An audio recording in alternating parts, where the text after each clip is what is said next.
Hello, everyone. Welcome to the Newsbrowse News broadcast.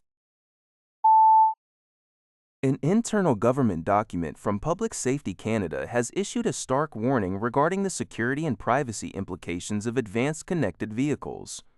The memo, obtained by the Canadian press through the Access to Information Act, states that data collected by these vehicles could be exploited by adversaries for intelligence purposes, including patterns of life, tracking and surveillance of sensitive sites.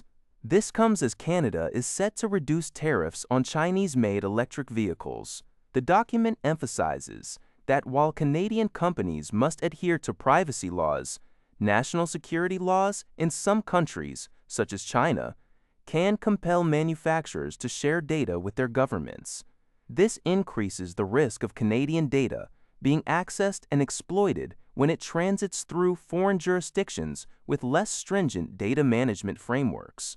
The memo also notes that connected vehicle technologies, along with other smart devices, present growing security threats throughout the supply chain. It urges Canadians to consider the cybersecurity and privacy implications of the devices they purchase and use, acknowledging that as threats evolve, so must Canada's security tools. Transport Canada has been working on vehicle cybersecurity guidance and international standards to address these concerns. Canada Post workers are on the verge of discovering whether a tentative agreement has been reached, potentially concluding a labor dispute that has spanned over 2 years. The Canadian Union of Postal Workers, CUPW, is scheduled to announce the results of a ratification vote today for a proposed 5-year contract. This contract includes wage increases of 6.5% and 3% over the first 2 years. The long-standing disagreements between Canada Post and CUPW have historically centered on wages and proposed structural changes to the postal service, leading to multiple worker walkouts during the bargaining process. Both parties had previously agreed to a no-strike, no-lockout period during the voting phase, although workers also cast ballots authorizing a potential strike mandate if the deal is rejected. While a majority of the union board endorsed the agreement, citing job security provisions, the union's president has recommended rejection, arguing it compromises worker rights and compensation. This news comes as Canada Post reported a pre-tax loss of $205 million in the first quarter, driven by ongoing reforms aimed at addressing financial challenges. This report is from City News Everywhere. An investigation is underway in Brampton following the discovery of a deceased infant on Sunday night. Peel Regional Police were called to a residence in the area of Kennedy Road North and Williams Parkway at approximately 8:23 p.m. for what was initially reported as a medical emergency. Upon arrival, officers found an infant who was pronounced dead at the scene. A 23-year-old woman has been taken into custody in connection with the incident.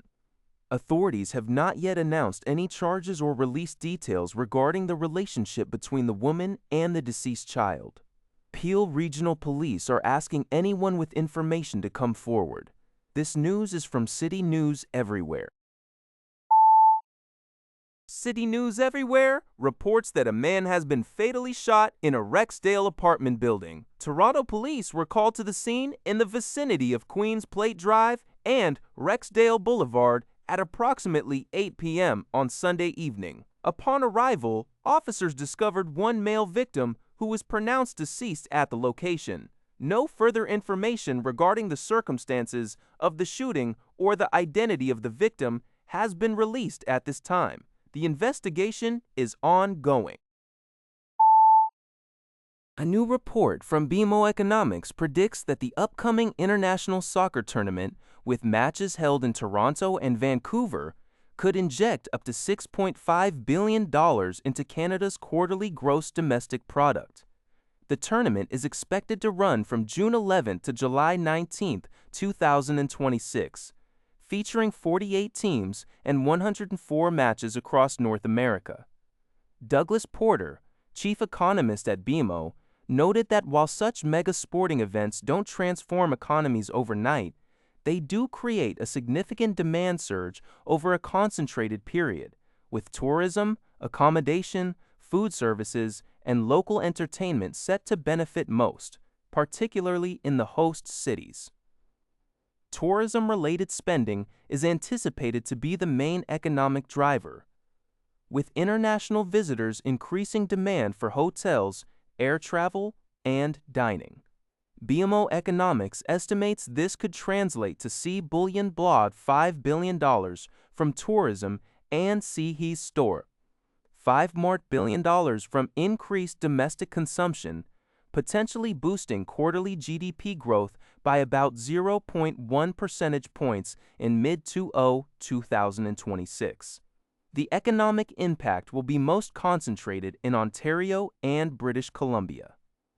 The report also highlights BMO's long-standing support for soccer in Canada. This news comes from newswire.ca. That's all for this video. Thank you for watching. See you in the next video.